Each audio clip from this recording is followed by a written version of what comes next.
Good morning. This is a quick summary of the two topics I covered in a variety of coaching dialogues I had while in Uganda.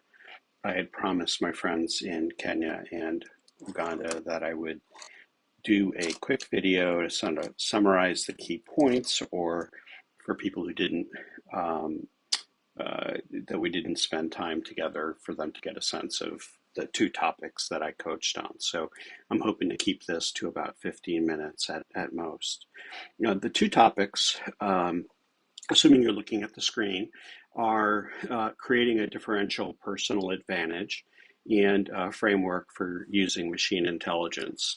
And I went through subsets of these with quite a few people during my 3-week visit, but I thought it would be good to just kind of comprehensively record both and actually relate both to each other, because I think our use of machine intelligence is going to be key to helping us create a differential personal advantage. So let me jump in from there. This picture is new. I didn't use this necessarily in Uganda, but what I wanted to do was introduce these 6 capabilities, which I have to say are very much from my own personal experience. So I'm sure they're not complete or prescriptive in any real way, but I thought I would discuss them and tell you a bit about my own experience. I started off in all these discussions with foresight, which is just the ability to think about different possible futures and reflect them in a probabilistic sense of them in current decision making. So foresight is not just dreaming about the future, it's incorporating potential futures in your current decision making and your current thinking. And this is probably the single biggest success metric that I've seen in my career, is that the people who have the most astounding success tend to be the ones with the greatest foresight. The second capability that's right up there with foresight in my mind is attention to detail. This is something that I've noted in Sub Saharan Africa is potentially a bit of a deficit, and I think that's because the demands of the education system and the demands of everyday life are very forgiving in terms of our ability to attend to detail. But the constant number of small errors that we make are one measure of a deficit in terms of being able to demonstrate an attention to detail.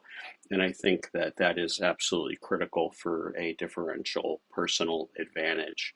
And even people who attend to detail well in one aspect of their lives, may not attend to the detail well in the other aspects of their lives. So it's not all that uncommon to see a medical doctor who, maintains a sufficient attention to detail on the most important clinical matters, but may not bring that same attention to detail when they're evaluating their nursing team, for example.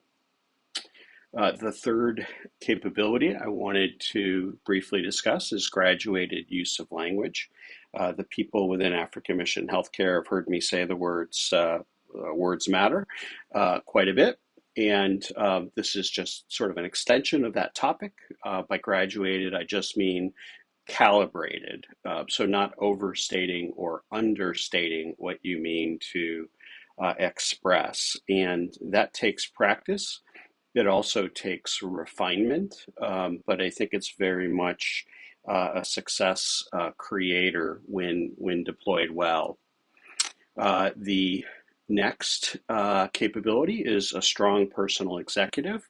Now, this is an executive inside your head that helps you maintain balance and regulate your balance so that you don't become overly emotional or overly logical. You don't become cold, but you don't become hot, is the way I've said it for people. and the personal executive helps you to make decisions at the right time. So it helps you make decisions when you have adequate information, but not necessarily force you into delay when you're waiting for perfect information, which of course never arrives. The fifth capability is agility. In some ways, it's the counterpoint to a strong personal executive, although I think it could be incorporated as part of a strong personal executive as well. Knowing when to be flexible and learning how to be flexible is something that perhaps as we get older gets more difficult, but it can be manifest in very young people as well, who become very kind of sclerotic in their thinking and in their actions. And so agility is no doubt something that will help us in all of our careers. And I'll talk about that, I guess, a little bit more when we introduce the framework for machine intelligence. And then the last capability that I ask you to think about is just being able to sustain a focus. Now, you might sustain a focus for minutes, you might have to sustain it for hours, you may have to sustain it for days, months, years, perhaps a lifetime. And sustained focus means all those things. When you look at extraordinary high performers, often what they have done in their life is sustained focus on a few very important things, and that is what's driven their success. And so this is very important when you're trying to do something broad, like help an institution mature. You have to sustain focus. But it's also important for intellectually challenging efforts or communicatively or socially difficult efforts where you have to sustain focus. Building a relationship with somebody who initially you don't see eye to eye with requires a sustained focus ultimately as well. And to be honest with you, everything above this root system of sustained focus is something that I would try to sustain focus on. So my purpose here was to share some of my own experiences, not necessarily to be highly prescriptive, but I think it's worthwhile to evaluate yourself and your teams against these six factors. Give yourself a score you feel comfortable with. And maybe you're grading yourself too hard, and maybe you're grading yourself too easy. But at least thinking about these six dimensions can't hurt you, and I think most definitely can probably help you. Okay, shift to topic two, which is this machine intelligence framework, which on the right-hand side here is something that I shared with a variety of people, and I'm not going to drain it the way I did in our individual discussions, but I wanted to use it and talk about how I think about machine intelligence. The picture on the left-hand side you can contemplate later. The idea here is that when you look at tasks that we have to perform, you can look at the vertical dimension here of how frequent do we do the task, something we do very, very frequently and something we do not very frequently. So we might read a lot of emails, that's something we do very frequently, but we may draft full reports, that's something we don't do as frequently. And then on the horizontal dimension, it's how unique and complex is the task. And uniqueness and complexity are often interrelated. Something we do that is very bespoke, that is lots of unique features and attributes, oftentimes is complex. And it becomes less complex over time if we do it more repeatedly, and therefore practice and experience are very key. So what I observe is that the mistake most people are making with machine intelligence in their individual or team applications of it is that they're trying to do things that are not very unique or complex, and that are very common. So let's call them frictions of our daily work, as opposed to where I think the biggest payload is, which is towards the northeast corner of this picture, which is really about the things that are fairly unique, they're fairly complex, they don't happen all that often, but they happen with some frequency. This is where AI or machine intelligence can be a sparring partner, a collaborator, something to debate with you, something that truly does higher order cognitive activities. So Reading an email, that's not a very high order cognitive activity.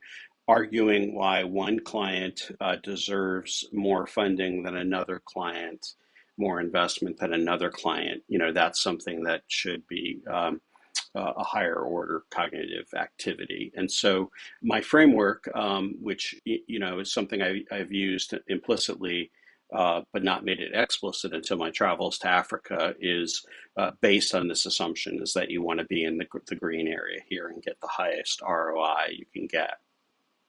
Now, I drain this with a lot of people, and I try to tailor the content to their unique needs. But the layers of this cake are probably what's most important. I'm going to start off with foundational context. I went to great efforts to show people what I do to maintain foundational context, which I create a series of files.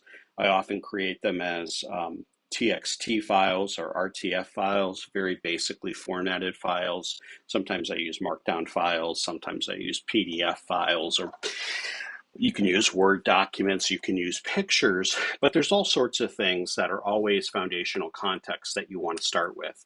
So you may know, a particular hospital, like let's say Nachabali Hospital, and you immediately could talk to somebody about Nachabali Hospital in Uganda, but the AI needs some foundational context about it. And so what I like to do is create a document that gives an overview of Nachabali, and then perhaps includes meeting notes from recent visits, all as foundational context when I start a conversation. It's not uncommon for me to start a conversation with a machine intelligence with 10 or 15 pages of text before I even start really interacting with it. And this maintenance of foundational context is very critical. I'm going to pop up to the top here quickly and say artifact curation is about how you keep your foundational context and your interaction context accessible to you on your phone and your computer. And it's also, curating the things that AI creates for you. In some ways, what AI is always doing for me is creating new artifacts that in fact become part of foundational or interaction context down the road. And so I won't spend too much time about that, but the more organized you are, the more you use AI to create foundational context that you in fact reuse, the more of a power user you'll be with AI. The mistake people make often is using AI like a search engine, where you just basically each transaction is unique, and you start off with your keywords. That is not the right way to use machine intelligence, and so very, very important that you move on from that. So it's not uncommon for me to have 5 or 7 pages, if you will, of foundational context related to the specific dialogue I plan on having with AI. Now, the next section here is all about interaction context, and I'm not going to have enough time to go into all the examples I shared with people, but the interaction context is beyond the foundational context. What do I plan on using AI for in this particular interaction? So sometimes I'm using it, to second guess me. Sometimes I'm using it to help me tell a better argument or tell a better story. So this interaction context is kind of what my expectations are of the machine intelligence, what I want it to do. And so there is definitely an instruction that's an element of that. So I could say, please summarize this new document based on this foundational context. Then I give it a new document and I say, please summarize this document. And so it writes a summary, and that's clearly what I'm intending. But that's very basic, is to just give it a simple instruction. The 2 tools above this that I use pretty often are roles and parties, and then sort of a stipulation or an example of an interaction dynamic that I'm looking for. And I realize these words, this vocabulary, may not be that common to a lot of people, but I promise you it's useful and economical language. It's not meant to be off-putting, but it might be for some people. So when I get into roles and parties, it's stuff that I'm going to say to the AI, perhaps in the chat bot, that I say what my role is for this particular interaction, but I also say what its role or roles are in the interaction as well. And I may actually tell it about different parties and different stakeholders.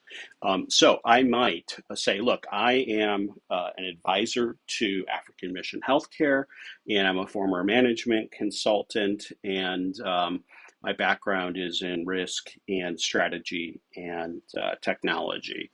And I may also give it a what might appear like a false description. Sometimes I say I am a medical doctor curious about how to use AI in my dialogue with patients. And so I will ad lib. I'll make up a role that is relevant to what I want to get out of the AI, and these roles really help the AI think from the perspective that I'd like it to think from. Now, I also mentioned stakeholders and other parties. So sometimes I'll say, here's what I know about the nurses at this institution. Here's what I know about the doctors. Here's what I know about the community. Here's what I know about any industry associations. And so by giving it a sense of the different stakeholders, I can later on ask it to do things like, from the perspective of each stakeholder, how might this change be perceived?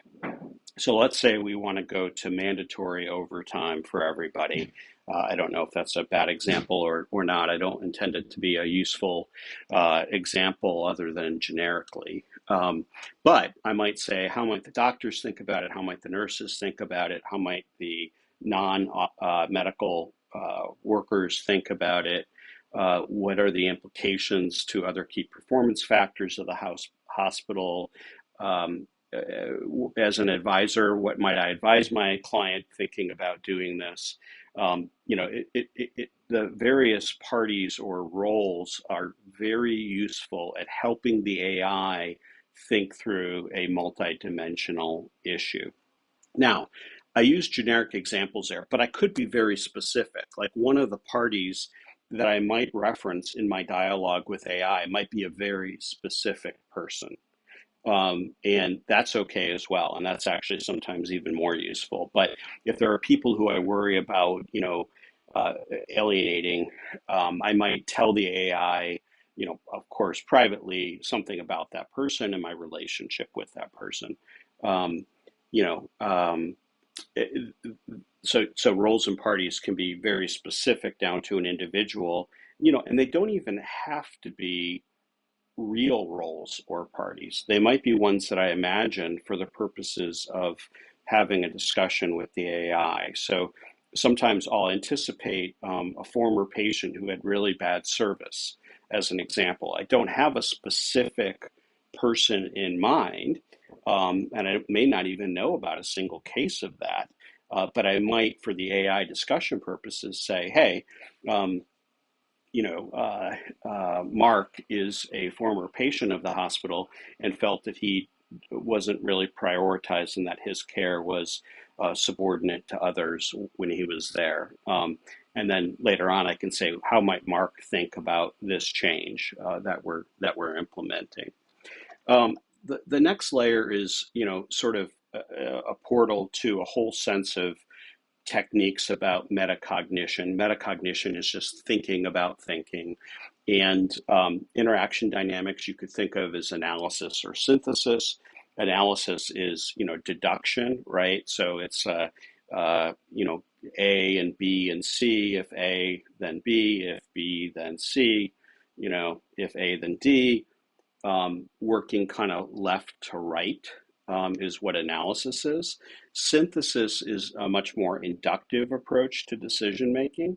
And so it's looking at a whole bunch of experiential information and using it to draw observation from it.